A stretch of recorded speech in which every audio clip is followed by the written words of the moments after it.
గోదావరి జిల్లా ప్రజలను భయభ్రాంతులకు గురిచేస్తున్న పెద్ద పులిని ఈరోజు సురక్షితంగా బంధించేందుకు చర్యలు తీసుకుంటున్నట్లు జిల్లా కలెక్టర్ కీర్తి చేకూరి ప్రకటించారు.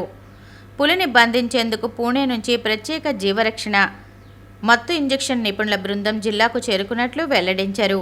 అలాగే అటవీ శాఖ వన్యప్రాణి విభాగం చీఫ్ వార్డెన్ అనుమతి తీసుకున్నట్లు తెలిపారు. పులి కదలికలపై డ్రోన్ టెక్నాలజీలతో నిరంతర పర్యవేక్షణ చేస్తున్నామన్నారు. పులి సంచరించే ప్రాంతాల చుట్టూ 5 కిలోమీటర్ల పరిధిలోని అన్ని పాఠశాలలకు ఈరోజు సెలవు ప్రకటించినట్లు కలెక్టర్ తెలిపారు. పులి ఫోటోలు, వీడియోలు వ్యక్తిగత సామాజిక మాధ్యమాల్లో వైరల్ చేయవద్దని సూచించారు. పులి సంచారంపై సమాచారం ఉంటే సమీప పోలీస్, రెవెన్యూ, అటవీ అధికారులకు తెలియచేయాలని తెలిపారు. పులిపై ఎటువంటి దాడులకు పాల్పడవద్దని విజ్ఞప్తి చేశారు. పెద్ద పులి రాజానగరంలో నివాసాల మధ్య దర్జాగా సంచరిస్తూ కంటపడడంతో ప్రజలు ఆందోళనకు గురవుతున్నారు. రాజానగరం మండలం రఘునాథపురంలో ఈ తెల్లవారుజామున కందిరెళ్ల యలమంచిలి అనే రైతుకు చెందిన దూడను హతమార్చింది. నిన్న రాత్రి దివాన్ చెరువు జాతీయ రహదారి పక్కనే ఉన్న ఎస్వీబీసీ ఫంక్షన్ హాల్ వద్ద కనిపించింది. అటుగా వెళుతున్న యువకులు దాన్ని వీడియో తీసి సోషల్ మీడియాలో పెట్టడంతో వైరల్గా మారింది.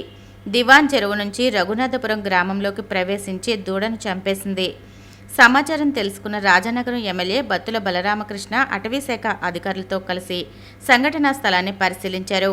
ఈ సందర్భంగా ఎమ్మెల్యే బత్తుల బలరామకృష్ణ మాట్లాడుతూ రాజానగరం మండలం దివాన్ చెరువు, రఘునాథపురం, స్వరూపనగర్, శ్రీరాంపురం, శ్రీకృష్ణపట్నం పోలీస్ క్వార్టర్స్ ప్రాంతాల్లో పులి సంచరిస్తోందని, ప్రజలందరూ చాలా అప్రమత్తంగా ఉండాలని, ఒంటరిగా పొలాలకు, తోటలకు వెళ్లవద్దని విజ్ఞప్తి చేశారు. సంత్ శిరోమణి గురుశ్రీ రవిదాస్ జీ 649 జయంతి వేడుకల్లో భాగంగా ఎమ్మెల్సీ సోము వీర్రాజు చర్చిపేటలోని చర్మకారుని ఇంట్లో తేనీటి విందును స్వీకరించారు. గురు రవిదాస్ చిత్రపటానికి పుష్పాంజలి ఘటించారు. 15వ శతాబ్దంలో కుల వివక్ష, అంటరానితన నిర్మూలన, దళితుల హక్కుల కోసం ఆయన చేసిన పోరాటాలు, త్యాగాలను గుర్తు చేసి చర్మ కార్మికులను సత్కరించి వారికి సంత్ రవిదాస్ చిత్రపటాన్ని, నూతన వస్త్రాలు బహూకరించారు. అనంతరం చారిత్రాత్మక బడ్జెట్ ఇచ్చినందుకు ప్రధాని మోడీ నిర్మలా సీతారామన్ను పాలాభిషేకం చేయడం జరిగింది. ఈ కార్యక్రమంలో బీజేపీ జిల్లా అధ్యక్షుడు పిక్కి నాగేంద్ర, రాష్ట్ర ఎస్సీ మోర్చా కార్యదర్శి Mattadi Ramana, SC Morcha Godavari zonal in-charge Suman, రాష్ట్ర ఓబీసీ మోర్చా ఉపాధ్యక్షులు Kalepu Sai, market yard director Pannala Santoshi పాల్గొన్నారు. బీజేపీ రాష్ట్ర యువ మోర్చా ప్రధాన కార్యదర్శిగా నియమితుడైన బేతిరెడ్డి ఆదిత్యను, బీజేపీ జిల్లా కార్యవర్గ సభ్యునిగా నియమితుడైన ఉందుర్తి సుశేశ్వరరావును బీజేపీ రాజమహేంద్రవరం రూరల్ 1వ మండల అధ్యక్షుడు నాగల శివకుమార్, జనవారధి గోదావరి జోన్ కో ఇన్ఛార్జ్ పడాల హతీరాం సాలువా కప్పి సత్కరించారు. వారికి శుభాకాంక్షలు తెలియజేశారు. ఈ కార్యక్రమంలో జిల్లా ఎస్సీ మోర్చా అధ్యక్షుడు తగరం సురేష్ బాబు, రాజమహేంద్రవరం 8వ మండల అధ్యక్షుడు నందివాడ సత్యనారాయణ, రూరల్ 1వ మండల ప్రధాన కార్యదర్శి కండెల్లి సురేష్, మండల ఎస్సీ మోర్చా నాయకులు పొడి చంటిబాబు తదితరులు పాల్గొన్నారు.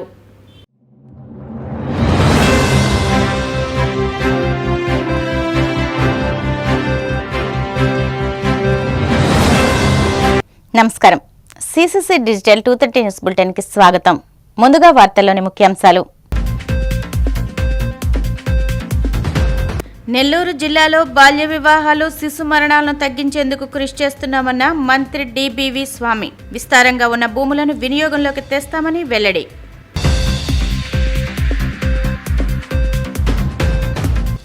నాడు స్కిల్ కేసులో చంద్రబాబును ఇరికించడం కక్ష సాధింపు చర్యనన్న వర్ల రామయ్య. 53 రోజుల పాటు జైల్లో పెట్టి చంద్రబాబు జీవితకాలాన్ని దొంగిలించారని విమర్శలు. తిరుమల లడ్డు వ్యవహారంలో అసత్య ఆరోపణలు చేసిన చంద్రబాబు, పవన్ కళ్యాణ్ను బేషరతుగా క్షమాపణలు చెప్పాలి. మాజీ మంత్రి కాకాణి గోవర్ధన్ రెడ్డి డిమాండ్. పదవుల కోసం ఆస్తులు కూడబెట్టుకున్న మీరు తెలంగాణ జాతిపిత ఎలా అవుతారు? కేసీఆర్పై తీవ్రస్థాయిలో విరుచుకుపడ్డ ముఖ్యమంత్రి రేవంత్ రెడ్డి. భిన్న పరిస్థితులు ఉన్న ప్రకాశం జిల్లాను అన్ని విధాలుగా అభివృద్ధి చేయడంపై రాష్ట్ర ప్రభుత్వం ప్రత్యేక దృష్టి పెట్టిందని రాష్ట్ర సాంఘిక సంక్షేమ శాఖ మంత్రి డోలా బాల వీరాంజనేయ స్వామి తెలియజేశారు. ప్రకాశం జిల్లా ఆవిర్భావ దినోత్సవాన్ని పురస్కరించుకుని కలెక్టరేట్ ఆవరణం ప్రకాశం భవనంలో జరిగిన ప్రత్యేక కార్యక్రమంలో ఆయన ముఖ్య అతిథిగా పాల్గొన్నారు. ఈ సందర్భంగా మంత్రి మాట్లాడుతూ జిల్లాలో బాల్య వివాహాలు, శిశు మరణాలను తగ్గించేందుకు కృషి చేస్తున్నామన్నారు. విస్తారంగా ఉన్న భూములను వినియోగంలోకి తెస్తామని చెప్పుకొచ్చారు.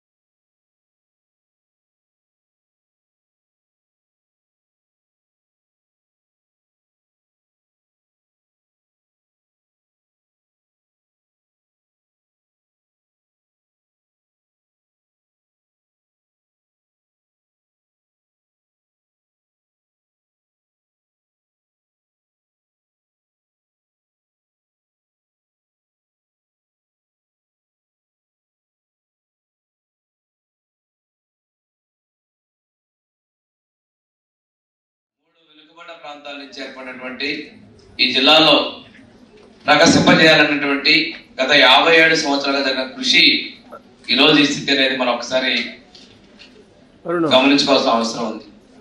ఇప్పుడే పెద్దలందరూ చెప్పారు, ముఖ్యంగా జిల్లా కలెక్టర్ గారు ఈ జిల్లా ముఖ చిత్రం భవిష్యత్తును కూడా ఒక్కసారి ఆవిష్కరింపజేసేందుకు కలెక్టర్ రాజాబాబు గారు కూడా ధన్యవాదాలు తెలియజేస్తున్నాం. ఈరోజు ప్రభుత్వం రాష్ట్రంలోని అన్ని ప్రాంతాలు సమాన అభివృద్ధి చెందాలి అనేటువంటి నిర్ణయంతో తీసుకున్నటువంటి అమరావతి ఎకనామిక్ జోన్ లో కూడా మనం ఉన్నాం. రేపు భవిష్యత్తులో ఈ ప్రాంతంలో హార్టికల్చర్ హబ్ గా చేయాలనేటువంటిది పూర్వోదయ పథకం కింద కేంద్ర రాష్ట్ర ప్రభుత్వాలు సంకల్పించి ఈ ప్రాంతం మంచి రైతులకి అదేవిధంగా పారిశ్రామికంగా అన్ని విషయాల్లో ఉండాలని ఒక నిర్ణయం తీసుకోవడం కూడా జరిగింది. ఇక్కడ తీసుకున్నట్లయితే మంచి గొప్ప గొప్ప కవులు, కళాకారులు, అదేవిధంగా రాజకీయ నేపథ్యం ఉన్నటువంటి వ్యక్తులు, గొప్ప గొప్ప విద్యావంతులు ఉన్నటువంటి ఈ ప్రాంతం ఎక్కడా వెనుకబాటుతనం కాకుండా ఇది అభివృద్ధిలో తోడ్పాటు అందించిన విషయం కూడా మనందరం ఒకసారి తీసుకోవాలి. ఆ రోజు అభివృద్ధి కోసం వెనుకబడి ప్రాంతం ఈ మధ్య కాలంలో 2 సార్లు పునర్విభజన జరగడం, ఏది ఏమైనప్పుడు కూడా ఎక్కువ విస్తారంగా ఉన్నటువంటి తీర ప్రాంతం అనేది ఈరోజు మన ప్రకాశం జిల్లాకి ఉంది. దీనిలో పర్టికులర్ గా రామాయపట్నం అనేటువంటి పోర్టు, అది మొదటి నుంచి కూడా ఆ రోజు విభజన చేసినప్పుడు కూడా మేము ముఖ్యమంత్రి గారు కలపాలన్నారు. ఆ పోర్ట్ అనేది మన యొక్క జిల్లా అభివృద్ధిలో కీలకంగా ఉంటుంది కాబట్టి రామాయపట్నం కూడా తిరిగి మనకు కేటాయించారు. పంతులు గారు మనందరికీ తెలుసు, స్వాతంత్ర సమరంలో సమర యోధులతో కలిపి వారు కూడా యాక్టివ్ గా పార్టిసిపేట్ చేసి తెలుగు ప్రజల యొక్క కీర్తిని పతాక స్థాయిలో చేసేటువంటి ఒక ఘట్టంలో ఆయన ముందుండి నడిపించారు. సైమన్ కమిషన్ వస్తున్నప్పుడు సైమన్ కమిషన్ గో బ్యాక్ అని చెప్పేసి దేశవ్యాప్తంగా కూడా నినాదాలు జరుగుతూ కొంతమందికి షూట్ అండ్ సైట్ ఆర్డర్స్ ఇచ్చారు, కొంతమందిని జైల్లో పెట్టారు. సైమన్ కమిషన్ ని ఫోర్స్ఫుల్ గా భారతదేశంలో ఆ రికమెండేషన్స్ కి స్టడీకి పంపిస్తే భారతీయులందరూ కూడా వ్యతిరేకించారు. చాలా పెద్ద అగ్రెషన్ దాని మీద జరిగింది. సైమన్ గో బ్యాక్ అనే దాని మీద ఆ ఏదైతే గన్ ఏదైతే ఉందో, ఆ తుపాకీ ఏదైతే ఉందో తన గుండె మీద పెట్టుకుని కాల్స్తే నన్ను కాల్చు అని చెప్పేసి ఎదిరిల్లినటువంటి గొప్ప వ్యక్తి మన ప్రకాశం పంతులు గారు. అప్పటికి ఆల్రెడీ ఆర్డర్స్ ఉన్నాయి, షూట్ అండ్ సైట్ ఆర్డర్స్ ఉన్నాయి. ఒకసారి ఒక ట్రిగర్ నొక్కితే ఈ రోజు మనం అమరవీరుల కింద ఆయన ఉండిపోయే పరిస్థితి. కానీ అది నొక్కడానికి కూడా ధైర్యం చాలనంత ఇతర ధైర్యం చూసి అతను వెనక్కి వెళ్ళవలసినటువంటి పరిస్థితి ఉన్నటువంటి దృశ్యం మనకి ఒకసారి గుర్తు చేసుకోవాలి.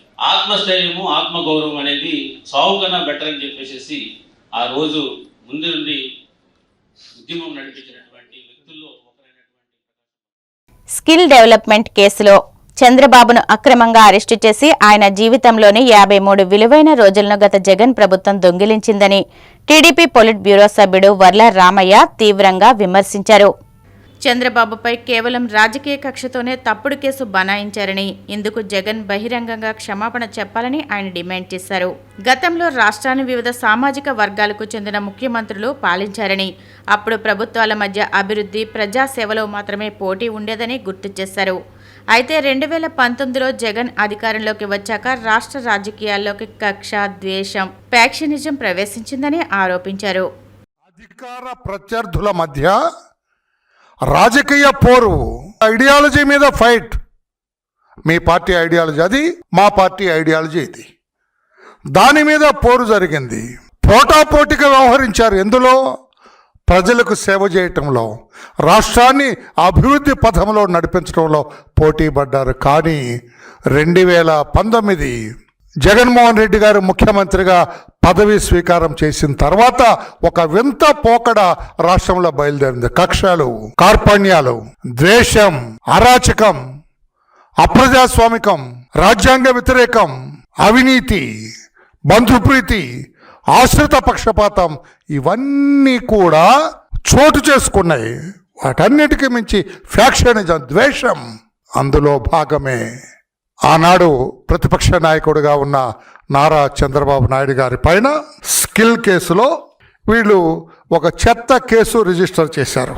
చంద్రబాబు నాయుడు గారి పైన తప్పుడు కేసు బనాయించి 53 రోజులు జ్యుడిషియల్ కస్టడీకి పంపించారు. 53 రోజులు తప్పుడు కేసులో, దొంగ కేసులో పంపించారు. అప్పుడు పాపం చంద్రబాబు నాయుడు గారు మొత్తుకున్నారు, అయ్యా అందులో ఏమి లేదు, నా ప్రమేయం లేదు.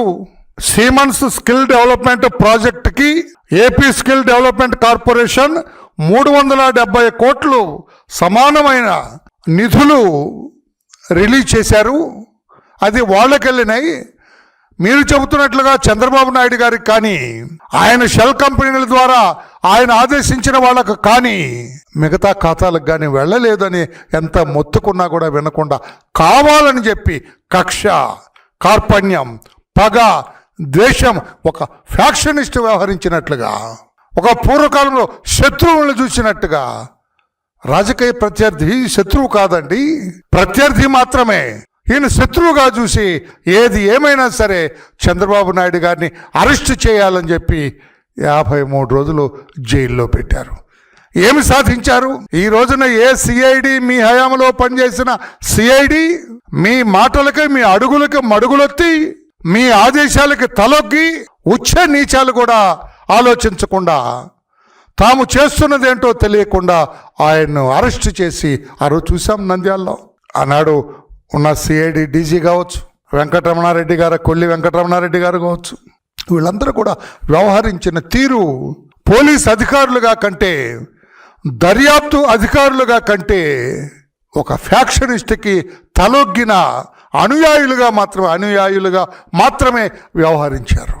భారతదేశంలో సీనియర్ రాజకీయ నాయకుడు, ఏనాడు అవినీతి మరక అంటని నాయకుడు, ఏనాడు కూడా బంధుప్రీతి, ఆశ్రిత పక్షపాతం ఎరగని వ్యక్తి నారా చంద్రబాబు నాయుడు గారిని 53 రోజులు జైల్లో పెట్టారు. అదే సిఐడి ఆఫ్టర్ థరో ఇన్వెస్టిగేషన్ దర్యాప్తుని కొనసాగిస్తూ వాళ్ళు చాలా క్లియర్గా చెప్పడం జరిగింది. నువ్వు అక్యూజ్డ్గా పెట్టింది చంద్రబాబు నాయుడు గారు, ఆయన ఖాతాలకు కానీ ఆయన చెప్పిన వాళ్ళు కానీ ఎక్కడా వెళ్ళలేదంట. ప్రతి రూపాయి అకౌంట్ ఫర్ అయిన తర్వాత నేను ఈ కేసును మిస్టేక్ ఆఫ్ ఫ్యాక్ట్గా పరిగణించడానికి నాకు ఎలాంటి అనుమానం లేదు అని చెప్పి ఇంత క్లియర్గా ఇచ్చిన తర్వాత జగన్మోహన్ రెడ్డి గారు, మీరు ఆయన మీద పెట్టిన కేసు కక్షతో పెట్టింది కాదా, పగతో పెట్టింది కాదా, కార్పణ్యంతో పెట్టింది కాదా, ప్రతి రాజకీయ ప్రత్యర్థిని శత్రువుగా భావించి పెట్టింది కాదా? పవిత్రమైన తిరుమల శ్రీవారి లడ్డూ ప్రసాదంపై అసత్య ఆరోపణలు చేసిన చంద్రబాబు, పవన్ కళ్యాణ్లు బేషరతుగా క్షమాపణలు చెప్పాలని మాజీ మంత్రి కాకాణి గోవర్ధన్ రెడ్డి డిమాండ్ చేశారు. తిరుమల లడ్డూపై ఆధారరహిత ఆరోపణలన్నీ అసత్యమని సిబిఐ రిపోర్టు స్పష్టం చేసినప్పటికీ ఇంకా కొంతమంది కావాలనే తప్పుడు ప్రచారాలు చేస్తూ అసత్యాలతో కూడిన ఫ్లెక్సీలను ఏర్పాటు చేస్తున్నారంటూ వైసీపీ నాయకులు నెల్లూరు నగరంలోని 5వ పట్టణ పోలీస్ స్టేషన్లో ఫిర్యాదు చేశారు. ఈ సందర్భంగా కాకాణి గోవర్ధన్ రెడ్డి మాట్లాడుతూ, కావాలనే రెచ్చగొట్టే విధంగా ఫ్లెక్సీలు ఏర్పాటు చేస్తున్న వారిని గుర్తించి విచారణ జరిపి కఠిన చర్యలు తీసుకోవాలని పోలీస్ అధికారులను కోరామని తెలిపారు. రాష్ట్రంలో ఆటవిక పాలన రాజ్యమెలుతోందని మండిపడ్డారు. రాజ్యాంగపరమైనటువంటి విధులు నిర్వర్తించేటువంటి అవకాశం లేకుండా ఆటవిక పాలన రాజ్యమేలేటువంటి పరిస్థితులు ఏర్పడ్డాయి. ఒక సున్నితమైనటువంటి అంశం, కోట్లాది మంది భక్తులు, ప్రజల మనోభావాలకు సంబంధించినటువంటి దేశ విదేశాల్లోనే కాకుండా ప్రపంచవ్యాప్తిగా ప్రాభవం కలిగినటువంటి, అత్యంత పవిత్రత కలిగినటువంటి తిరుమల తిరుపతి దేవస్థానం, ఆ వెంకటేశ్వరుని లడ్డూ ప్రసాదం, వీటి మీద లేనిపోని నిరాధారమైనటువంటి ఆరోపణలు చేసినటువంటి నేపథ్యంలో దాని మీద ఈరోజు రాష్ట్రం ఒక పక్క తప్పు చేసి తప్పు చేసి దొరికిపోయి రాష్ట్రాన్ని రావణ కాష్టంగా ఈ కూటమి ప్రభుత్వం మార్చేసినటువంటి పరిస్థితులు. ఒక రాజ్యాంగ స్థానంలో ఉండేటువంటి కాన్స్టిట్యూషనల్ అథారిటీ, రాష్ట్రానికి ముఖ్యమంత్రిగా ఉండేటువంటి వ్యక్తి ఒక విషయాన్ని గురించి మాట్లాడేటప్పుడు కనీసం నిజానిజాలు తెలుసుకొని వాస్తవాలని తెప్పించుకొని వాటన్నిటిని పరిశీలించిన మీదట దాన్ని సంబంధించి నిర్ధారిస్తూ ఏదైనా మాట్లాడాలి. అనేక సందర్భాలలో రాజ్యాంగం మీద ప్రమాణం చేస్తాం, గోప్యత పాటిస్తామని చెప్పి వాటన్నిటికీ తిలోదకాలు ఇచ్చేసి ఏది పట్టించుకోకుండా సాక్షాత్తు ముఖ్యమంత్రిగా ఉన్నటువంటి చంద్రబాబు నాయుడు గారే తిరుమల తిరుపతి లడ్డూ ప్రసాదం విషయంలో నిరాధారమైనటువంటి ఆరోపణలు వేస్తూ గత ప్రభుత్వం మీద నిందలు మోపడం జరిగింది. దానికి ఈరోజు సుప్రీంకోర్టు మందలించడం, ఒక బాధ్యతాయుతమైనటువంటి కర్తవ్యం విధులు నిర్వహించేటువంటి వ్యక్తులు ఈ విధంగా మాట్లాడడం సరికాదు అని చెప్పి చంద్రబాబు నాయుడు మీద ఆగ్రహం వ్యక్తం చేయడంతో పాటు ఇది రాష్ట్ర ప్రభుత్వ పరిధిలో జరిగితే ఇది పక్కదారి పట్టేటువంటి అవకాశం ఉంది అని చెప్పి గ్రహించి సిబిఐ విచారణని ఆదేశించి ఆ సిట్ ఏదైతే స్పెషల్ ఇన్వెస్టిగేషన్ టీం ఏర్పాటు చేశారో దానిలో సిబిఐని కూడా వేసి వాళ్ళను కూడా కలిపి అధికారులు, సిబిఐ అధికారులు వాళ్ళ పర్యవేక్షణలోనే దీనికి సంబంధించినటువంటి నిజానిజాలు నిర్ధారించండి అని చెప్పడం జరిగింది. ఈరోజు సీట్ వచ్చిన తర్వాత రెండు ప్రతిష్టాత్మకమైనటువంటి జాతీయ స్థాయి సంస్థలైనటువంటి national dairy development board, national dairy research institute NDDB, ఎన్డీఆర్ఐకి సంబంధించినటువంటి ఆ ప్రయోగశాలల్లో ఆ నెయ్యిని ఏదైతే వీళ్ళు చెప్పారో జంతువుల కొవ్వు కలిసింది అని చెప్పి ఎనిమల్ ఫ్యాట్ ఉంది అని చెప్పని చంద్రబాబు నాయుడు గారు మాట్లాడారో, అదేవిధంగా దానికి సంబంధించి ఫిష్ ఆయిల్ ఉంది, పిగ్ ఫ్యాట్ ఉంది అని చెప్పి పవన్ కళ్యాణ్ గారు మాట్లాడారో, దాని మీదట వాళ్ళు ఆ ప్రయోగశాలలకు పంపించి పరీక్షిస్తే ఆ ల్యాబ్ రిపోర్ట్లు వచ్చాయి. వాటిల్లో గొడ్డు కొవ్వు కానీ, జంతు కొవ్వు కానీ, ఫిష్ ఆయిల్ కానీ, పంది కొవ్వు కానీ ఏది లేదు అని చెప్పి వాళ్ళు నిర్ధారించడం జరిగింది. మీరు ఏదైతే వైఎస్ఆర్ కాంగ్రెస్ పార్టీకి సంబంధించి ఆ రోజు టీటీపీ మెంబర్లుగా ఉన్నటువంటి వాళ్ళ మీద, చైర్మన్లుగా వ్యవహరించినటువంటి వ్యక్తుల మీద, గత ప్రభుత్వం మీద మీరు చేసినటువంటి నిందారోపణలు, నిరాధారమైనటువంటి ఆరోపణలన్నీ అవాస్తవాలను తేల్చిన తర్వాత మీరు అబద్ధాలు మాట్లాడారు, భక్తులకు సంబంధించినటువంటి మనోభావాలు దెబ్బతీశారు, వాళ్ళ దృష్టి మరల్చడానికి ఈరోజు మా మీద దాన్ని నెట్టివేయడానికి ప్రయత్నం చేశారనేటువంటిది ఈరోజు మీరు ప్రయత్నం చేసిన తర్వాత దాన్ని ప్రజల్లోకి వెళ్ళి వివరించాల్సినటువంటి బాధ్యత వైఎస్ఆర్ కాంగ్రెస్ పార్టీకి సంబంధించినటువంటి ప్రతి నాయకుడి మీద, కార్యకర్త మీద ఉంది. ఈరోజు మేము మాట్లాడడం కాదు, సాధారణ భక్తులే మాట్లాడుతున్నారు. ఇంత దుర్భరమైనటువంటి పరిస్థితులు, దారుణమైనటువంటి పరిస్థితులు, ఎంతమంది మనోభావాలను ఈరోజు చంద్రబాబు నాయుడు, పవన్ కళ్యాణ్ మాట్లాడినటువంటి మాటల వల్ల గాయపడ్డాయి. మీరు తప్పు చేసినటువంటి వాళ్ళు మొగుండి కొట్టి మగసాలకు ఎక్కినట్టుగా ఈరోజు మరలా మీరు దాడిని కొనసాగిస్తా, దానికి సంబంధించినటువంటి వాల్ పోస్టర్లు వేస్తా, దానికి సంబంధించినటువంటి ఫ్లెక్సీలు కడతా, ఇంకా మీ దాడి కొనసాగిస్తా, అబద్ధాన్ని నిజం చేయడానికి ప్రయత్నం చేస్తా. అందులో భాగంగా ఈరోజు మా వాళ్ళు వెళ్ళి, అయ్యా మీరు ఏ విధంగా ఫ్లెక్సీలు కడతారు, ఇంత నిరాధారంగా మీకు ఏమి హక్కు ఉంటే, ఏమి అధికారం ఉంటే జగన్మోహన్ రెడ్డి గారు, వైవి సుబ్బారెడ్డి గారు, భూమన కరుణాకర్ రెడ్డి గారి పేరుతో మీరు ఫ్లెక్సీలు కడతారు? కాబట్టి ఏమి తప్పు చేయకపోయినా, వాళ్ళని ఎక్కడా ఛార్జ్ షీట్లో వాళ్ళ మీద సంబంధించి వాళ్ళని దోషులుగా చూపకపోయినా, వాళ్ళ పాత్ర ఉందనేటువంటిది ఎక్కడా కూడా మెన్షన్ చేయకపోయినా, మీరు ఈరోజు వెళ్ళి మీకున్నటువంటి కక్ష సాధింపులో మీ ఆలోచన విధానం వాళ్ళ ముగ్గురిని దోషులుగా చిత్రీకరించాలా? కాబట్టి సిబిఐ చిత్రీకరించలేదు, కాబట్టి మేమే చిత్రీకరిస్తామన్నట్టుగా ఊరు పేరు లేనటువంటి వాళ్ళతో మీరు ఫ్లెక్సీలు కడితే, ఆ ఫ్లెక్సీల వద్ద గందరగోళం జరిగితే దాన్ని తీసేస్తే పోలీసులు వెళ్ళి అడ్డుకుంటారు, తీగిపోతే భక్తుల మనోభావాలు దెబ్బతున్నాయని చెప్తారు. ఈరోజు వైఎస్ఆర్ కాంగ్రెస్ పార్టీ, తెలుగుదేశం పార్టీకి సంబంధించినటువంటి వ్యక్తులే కాదు, తెలుగుదేశం పార్టీ చేస్తున్నటువంటి విధానాల మీద భక్తులు, సామాన్య మానవులు కూడా తిరగబడేటువంటి పరిస్థితి ఏర్పడింది. ఇది ఎక్కడైనా జరిగిందా? ఈ రాష్ట్రంలో ఎప్పుడైనా ఈ జంగిల్ రాజు ఉన్నప్పుడు జరుగుతుంది తప్ప ఎప్పుడైనా గతంలో ఇటువంటి పరిస్థితులు మనం చూసామా? ఏర్పడ్డాయా? అందుకనే ఈరోజు నేరుగా పోలీస్ స్టేషన్కి వెళ్ళాం. వీటన్నిటికీ కారణం చంద్రబాబు, ఈరోజు ఉన్నటువంటి ప్రభుత్వం. కాబట్టి ప్రభుత్వ పెద్దలే దగ్గరుండి ప్రోత్సహించి మా వాళ్ళందరినీ లోపల పెట్టి గేట్లు వేసి మీరు బయటకు రావద్దు అని చెప్పి బయట వ్యక్తులు తీసుకొచ్చి పెట్రోల్ బాంబులతో నిన్న జోగి రమేష్ గారు ఇల్లు దాడి చేశారు. మొన్న 6 గంటల సేపు బీభత్సం చేస్తే అసలు ఈ రాష్ట్రంలో పోలీసు వ్యవస్థ పనిచేస్తుందా? శాంతి భద్రతలు ఏ విధంగా అదుపు తప్పాయి? ఎప్పుడన్నా ఈ రాష్ట్రంలో ఏదన్నా ఇళ్ల మీదకి పోయి పెట్రోల్ బాంబులు వేసి ఇల్లు తగలబెట్టినటువంటిది, కుటుంబ సభ్యులు ఉన్నప్పుడు కుటుంబ సభ్యుల మీద దాడి చేయడం, వాళ్ళ ముందే వాళ్ళని మేము చంపుతాము నిన్నని చెప్పడం, చెప్పులు మాట్లాడడం, మాట్లాడకూడనటువంటి పదజాలం, దూషించడం, ఇవన్నీ కూడా ఎప్పుడు చూడలేదు. కాబట్టి అటువంటి ఒక విష సంస్కృతిని ఈరోజు కూటమి ప్రభుత్వం అధికారం వచ్చింది కదా అని చెప్పి వాటిలన్నింటిని కూడా ఈరోజు ప్రవేశపెట్టింది ఆంధ్ర రాష్ట్రంలో. ఆంధ్ర రాష్ట్రానికి పరిచయం చేసింది. తప్పనిసరిగా దీనికి భారీ మూల్యం చెల్లించుకోవాల్సినటువంటి పరిస్థితులు ఉంటాయనేటువంటి విషయాన్ని గమనించుకుంటే మంచిది. కూటమి ప్రభుత్వానికి వైసీపీ నేతల్ని ఎలా కేసుల్లో ఇరికించి లోపల వేద్దామన్న ధ్యాస తప్ప రాష్ట్రానికి ఏం చేద్దామన్న ఆలోచన లేకుండా పోతోందని మాజీ మంత్రి సాకే శైలజానాథ్ మండిపడ్డారు. ఓవైపు కేంద్ర బడ్జెట్లో రాష్ట్రానికి కనీస నిధులు విదల్చలేదని, అయినా కూటమి ఎంపీలు ప్రశ్నించలేని పరిస్థితుల్లో ఉన్నారని అన్నారు. వీటి నుంచి జనం దృష్టి మళ్లించేందుకే వైసీపీ నేతలపై, వారి ఇళ్లపై దాడులకు పాల్పడుతున్నారని ధ్వజమెత్తారు. ఇప్పటికైనా వైసీపీ నేతలపై దాడుల్ని అడ్డుకుని రాష్ట్రానికి ఎలా మేలు చేయాలో ఆలోచించాలని ఆయన సూచించారు. రాష్ట్రం గురించి ఆలోచించాలని చెప్పడం కూడా అత్యాశే. అయినా చెప్తా ఉన్నాం, కనీసం అనెక్స్ వచ్చే బడ్జెట్లోనే రాష్ట్రానికి మేలు చేయించే ప్రయత్నం చేయండి. చాలామంది గంపెడు ఎంపీలు మీ దగ్గర ఉన్నారు కదా, ఆ ఎంపీలందరినీ తీసుకెళ్ళండి. ఇంకా పునర్వ్యవస్థీకరణ చట్టంలోని అంశాలకైతే దిక్కే లేదు, మాట్లాడేవాళ్ళు లేడు. అట్లా అడ్జస్ట్ చేసుకోండి, ఇట్లా అడ్జస్ట్ చేసుకోండి, నిట్ అని మాట్లాడుతున్నారు. కానీ ప్రత్యేకంగా సెంట్రల్ యూనివర్సిటీకి ఇదిగో 800 కోట్లు ఇచ్చాం. ఇంకా సిగ్గుచేట ఏంటంటే విశాఖ రైల్వే జోన్ మాటే లేదు. విశాఖ రైల్వే జోన్ మాటే లేకపోయినా మీకేమాత్రం అసలుకి సులుకు అదే ఉన్నట్లు లేదు. ఎందుకంటే మీకు పట్టదు. మీకెంతసేపు అధికారం ఎట్లా కాపాడుకోవాలా, పోలీస్ వ్యవస్థను ఏ విధంగా ధ్వంసం చేయాలా, మీకు అనుకూలమైతే ఏ విధంగా దగ్గర పెట్టుకొని మాట్లాడుకోవాలా, ప్రజలను ఏ విధంగా భయప్రాంతం చేయాలా, మీరు మాట్లాడే మాటల్ని ఆ భాష మీరు వినండి.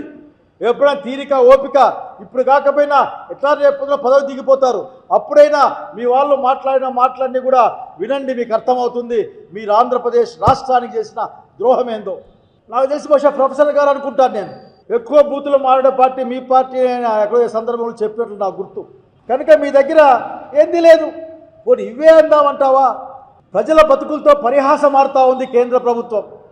ఎక్కువ నేను మాట్లాడడంలే అయ్యా. 53,47,315 కోట్ల ప్రాజెక్ట్ ఇది. 1-2 కాదు, 53 కోట్ల పైగా ఉన్న బడ్జెట్ ఇది, వార్షిక బడ్జెట్ ఇది.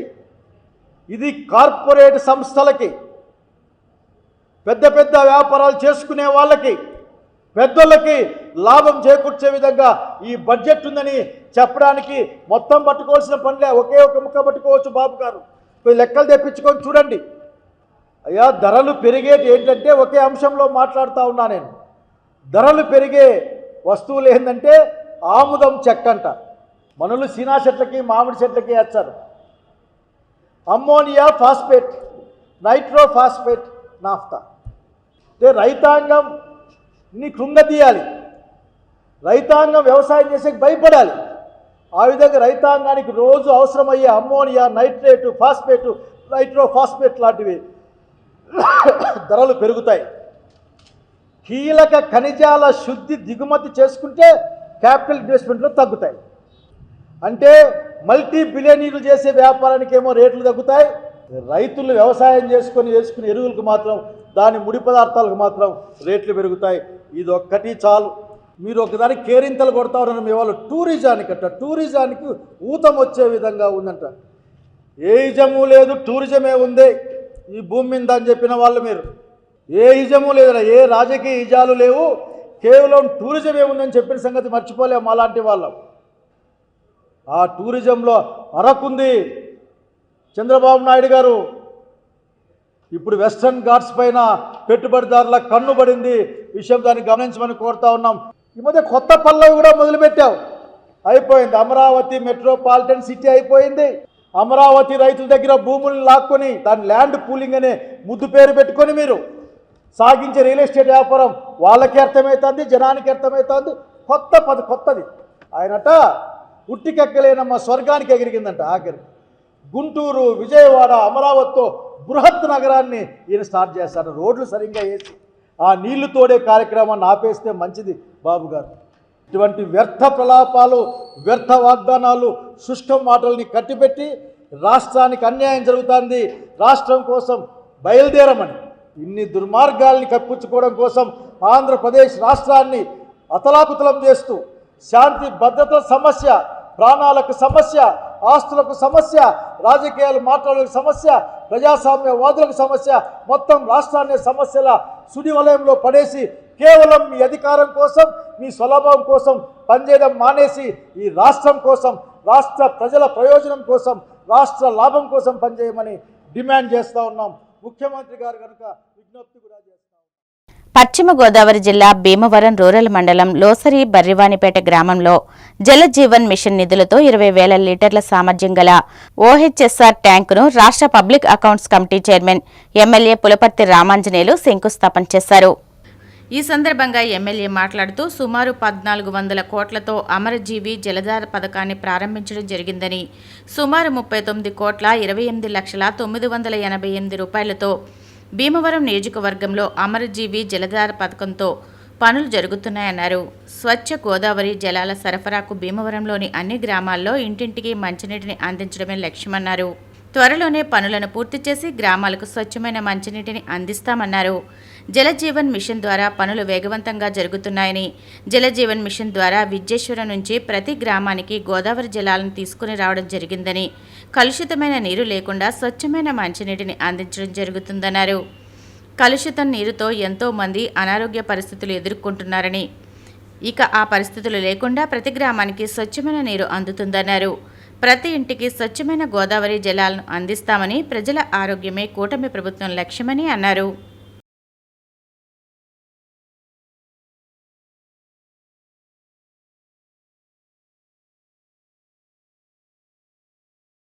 ఈరోజు బర్రివానిపేట లోసరి గ్రామంలో ఓహెచ్ఆర్ ఒకటి శంకుస్థాపన చేయడం జరిగింది. ఈ జలజీవన మిషన్ కింద మన నియోజకవర్గానికి 39,28,00,000 శాంక్షన్ అయింది. దానిలో భాగంగా ఈరోజు ఒక ఓహెచ్ఆర్ ఇక్కడ బర్రివానిపేటలో శంకుస్థాపన చేయడం జరిగింది. ఓహెచ్ఆర్లు ఓబిహెచ్ఆర్లు 4, సంపులు 6, పంప్ హౌస్లు 6, ఓహెచ్ఆర్లు 19, ట్యాంక్ మెయిన్ పైప్ లైను 49 కిలోమీటర్లలో టోటల్గా 39,28,66,988 రూపాయలు మనకి అమరజీవి జలధార కింద శాంక్షన్ చేయడం జరిగింది. దీనివలన మన ప్రాంతానికి కలుషిత నీరు తాగుతున్నామనే సమస్య వదిలిపోతుంది. విద్యేశ్వరం నుంచి పైప్ లైన్ వేసి ఆ పైప్ లైన్ ద్వారా అన్ని గ్రామాలకి కనెక్షన్ ఇచ్చి ప్రతి గ్రామంలోనూ నాణ్యమైన మంచినీళ్ళు తాగే అవకాశం కలిగింది ఇప్పుడు ఈ కార్యక్రమం చేయటం వలన. అమరజీవి జలజీవన పథకం కింద 38,28,00,000 శాంక్షన్ అవటం, దీంతో ఈ ప్రాంతంలో కలుషిత మంచినీరు తాగే పరిస్థితి ఎందుకంటే కెనాల్ నుంచి వచ్చే నీరు కలుషితం అయిపోతుంది. ఆ నీరే మనం ట్యాంకులోకి ఎక్కించి ఫిల్టర్ చేసి ఇచ్చినా కూడా కలుషితమైన నీరు కిందే ఉంటుంది. ఈ ఆక్వాకల్చర్ వచ్చిన తర్వాత ఇది కాలువలన్నీ కూడా పొల్యూషన్ అయిపోయినాయి. దీనికి శాశ్వత పరిష్కారం ఏమిటని ఆలోచన చేసి మన ముఖ్యమంత్రి గారి దృష్టికి తీసుకువెళ్తే కేంద్రం నుంచి అమరజీవి జలధార కార్యక్రమం పెట్టి కోట్లాది రూపాయలు శాంక్షన్ ఇవ్వడం జరిగింది. దానిలో భాగంగా మన నియోజకవర్గానికి 39 కోట్లు మంజూరు చేయటం జరిగింది. విద్యేశ్వరం లాకు నుంచి అక్కడే ప్యూరిఫై చేసిన వాటరు పైప్ లైన్ ద్వారా నర్సాపురం, పాలకొల్లు, భీమవరం, ఉండికి ఈ నీరు అందించడం జరుగుతుంది. ఆల్రెడీ అక్కడ వర్క్ ప్రోగ్రెస్లో ఉంది. ఈ లోపల మనం ఈ ట్యాంకులు, ఓహెచ్ఆర్లు, పంపింగ్ హౌసులు, పైప్ లైను ఇవన్నీ మనం చేసుకున్నట్లయితే శాశ్వతంగా మన నియోజకవర్గంలో కలుషిత నీరు ప్రాబ్లం పూర్తవుతుంది. కలుషిత నీరు అనేది ఇక అవకాశం లేదు. కాళ్ళలో నీళ్ళతో పని లేదు. మనకి డైరెక్ట్గా విద్యేశ్వరం లాకుల నుంచి ఆ నీరు మనకు వచ్చి మనకి మంచి నాణ్యమైన మంచినీటిని అందించే అవకాశం కలిగించారు. దానికి కేంద్ర రాష్ట్ర ప్రభుత్వాలు పూర్తిగా పనిచేసినాయి. మన ఉప ముఖ్యమంత్రి కళ్యాణ్ గారు దీనికోసం పట్టట్టి ఢిల్లీ వెళ్ళి మాట్లాడి ఈ జలధార పథకాన్ని తీసుకురావడం జరిగింది. దీనివలన ఈ ప్రాంతవాసులందరికీ కూడా, ముఖ్యంగా మన భీమవరం నియోజకవర్గంలో ఏ ఒక్కరికి కలుషిత నీరు అనే సమస్య లేకుండా అందించడం జరుగుతుంది. దానికి అయ్యే ఖర్చంతా కూడా కేంద్ర ప్రభుత్వం భరిస్తుంది. దీన్ని మనమంతా కూడా చక్కగా ఉపయోగించుకుందాం. ఈరోజు బలివానిపేటలో ట్యాంకు శంకుస్థాపన చేసుకోవడం జరిగింది. ఆధ్యాత్మిక నగరి నెల్లూరులో 13వ జగన్నాథ రథయాత్ర అత్యంత వైభవంగా జరిగింది. ఇస్కాన్ ఆధ్వర్యంలో ఏటా నిర్వహించే ఈ భారీ శోభాయాత్రతో నగరం ఆధ్యాత్మిక శోభను సంతరించుకుంది. నెల్లూరు కలెక్టర్ ఆఫీస్ సెంటర్ వద్ద ప్రత్యేక పూజలతో రథయాత్ర ప్రారంభమై రాత్రి వరకు సాగింది. జగన్నాథుడు, బలభద్రుడు, సుభద్రాదేవి విగ్రహాలను అత్యంత సుందరంగా అలంకరించారు. ఈ సందర్భంగా పటిష్టమైన పోలీస్ బందోబస్తు ఏర్పాటు చేశారు. ఫోన్ ట్యాపింగ్ కేసులో సిట్ విచారణ ఎదుర్కొన్న బీఆర్ఎస్ అధినేత కేసీఆర్పై తెలంగాణ ముఖ్యమంత్రి రేవంత్ రెడ్డి తీవ్ర స్థాయిలో విరుచుకుపడ్డారు. హైదరాబాద్లో జరిగిన రావి నారాయణ రెడ్డి జాతీయ అవార్డుల ప్రదానోత్సవంలో పాల్గొన్న ఆయన కేసీఆర్ను తెలంగాణ జాతిపిత అని పిలుచుకోవడంపై ఘాటుగా స్పందించారు. దేశం కోసం ప్రాణాలర్పించిన మహాత్మా గాంధీని జాతిపిత అంటామని, పదవుల కోసం ఆస్తులు కూడబెట్టుకున్న మీరు తెలంగాణ జాతిపిత ఎలా అవుతారని రేవంత్ ప్రశ్నించారు. పోలీస్ నోటీసులు ఇస్తే అది తెలంగాణ సమాజానికే అవమానం అన్నట్లుగా బీఆర్ఎస్ నేతలు మాట్లాడడం విడ్డూరంగా ఉందన్నారు. తప్పు చేసిన వారు ఎవరైనా ప్రజాస్వామ్యంలో విచారణ ఎదుర్కోవాల్సిందేనని అంబేద్కర్ చెప్పిన మాటలను ఆయన గుర్తు చేశారు. అయితే రాష్ట్రంలో జరుగుతున్న పరిణామాలు ఒక వింత వాతావరణానికి దారితీస్తున్నాయి. రావి నారాయణ రెడ్డి గారిని చూసిన తర్వాత, వారి కుటుంబాన్ని, వారి మన్మరాల్ని ఈ మధ్యకాలంలో కలిసిన తర్వాత, వారు చేసిన పోరాటం, వారు చేసిన త్యాగం, వారు నిర్వహించిన బాధ్యతలను చూసిన తర్వాత, మరి ఇన్ని హోదాలు, ఇన్ని బాధ్యతలు చేస్తే 1000 కోట్ల రూపాయల ఆస్తులు ఉండాలి కదా, అంతస్తులు ఉండాలి కదా, 7 అంతస్తుల మేడలు ఉండాలి కదా అని నాకు అనిపించింది. ఎందుకంటే ఈ మధ్యకాలంలో కొంతమంది తెలంగాణ జాతిపిత అని వాళ్ళే టైటిల్స్ ఇచ్చేసుకుంటారు. ఉద్యమకారుడు అనే పదాలు వాళ్ళే రాసేసుకుంటారు. చేసిన తప్పులకు పోలీసులు నోటీసులు ఇస్తే తెలంగాణ జాతిపితకు నోటీసు ఇవ్వడం అంటే మొత్తం తెలంగాణ సమాజానికే నోటీసు ఇచ్చినట్టు అంటారు. ఒక ఉద్యమకారుడిని ఈ రకంగా మీరు అవమానిస్తారా అంటారు. నిజంగానే తెలంగాణ జాతిపితనే అయితే ఆనాటి జాతిపిత దేనికే ఆదర్శంగా నిలబడ్డాడు? ఏదైనా పదవి తీసుకున్నాడా? పోని కుటుంబం కోసం ఏదైనా అడిగిండా? 30 సంవత్సరాలు బ్రిటిషర్స్ మీద కొట్లాడితే కట్టే ఎత్తడానికి కూడా ధైర్యం చాలలే. కానీ స్వతంత్రం వచ్చిన మొదటి సంవత్సరంలోనే కొంతమంది దుర్మార్గుల తుపాకీ తూటాలకు నేల కొరిగిన ఆనాటి జాతిపిత. మరి ఈనాడు జాతిపితగా చెప్పుకునే వాళ్ళు, ఉద్యమకారులు అని చెప్పుకునే వాళ్ళు, రాజకీయ పార్టీలు ఒక పరిస్థితిలో వైఫల్యం చెందినాయి అనుకున్నప్పుడు అన్ని రాజకీయ పార్టీలు కలిసి ఒక పొలిటికల్ జేఏసీ పెట్టుకొని ఆ జేఏసీకి చైర్మన్గా ప్రొఫెసర్ కోదండరామ్ గారిని పిల్లలకు పాఠాలు చెప్పుకునే పంతులను మనం ముందులో పెట్టుకొని తెలంగాణ రాష్ట్రాన్ని సాధించినాం. వారు ఉద్యమకారుడు కాదా? ఉద్యమాన్ని నడపలేదా? రాజకీయ పార్టీలను అన్నిటిని ఒక తాటి మీదకి తీసుకురాలేదా?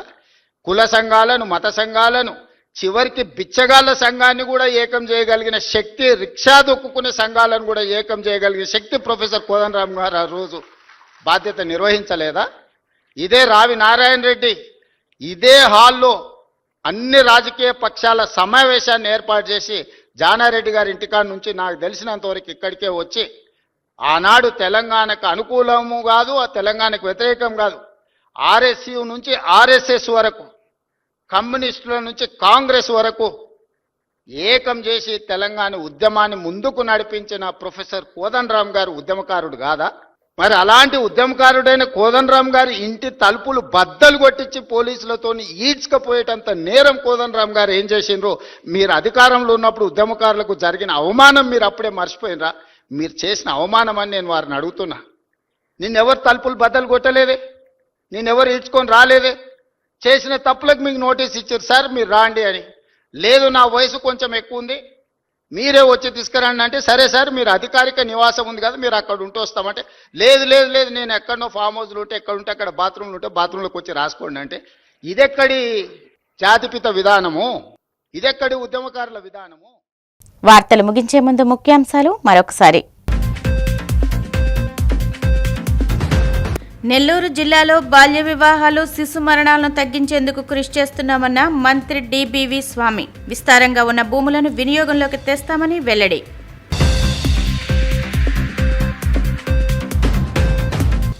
నాడు స్కిల్ కేసులో చంద్రబాబు నిరికించడం కక్ష సాధింపు చర్యనన్న వర్ల రామయ్య. 53 రోజుల పాటు జైల్లో పెట్టి చంద్రబాబు జీవితకాలాన్ని దొంగిలించారని విమర్శలు. తిరుమల లడ్డు వ్యవహారంలో అసత్య ఆరోపణలు చేసిన చంద్రబాబు, పవన్ కళ్యాణ్ను బేషరతుగా క్షమాపణలు చెప్పాలి. మాజీ మంత్రి కాకాణి గోవర్ధన్ రెడ్డి డిమాండ్. పదవుల కోసం ఆస్తులు కూడబెట్టుకున్న మీరు తెలంగాణ జాతిపిత ఎలా అవుతారు? కేసీఆర్పై తీవ్రస్థాయిలో విరుచుకుపడ్డ ముఖ్యమంత్రి రేవంత్ రెడ్డి. ఈనాటి సిసిసి డిజిటల్ 230 న్యూస్ బులెటిన్ ఇంతటితో సమాప్తం. నమస్కారం.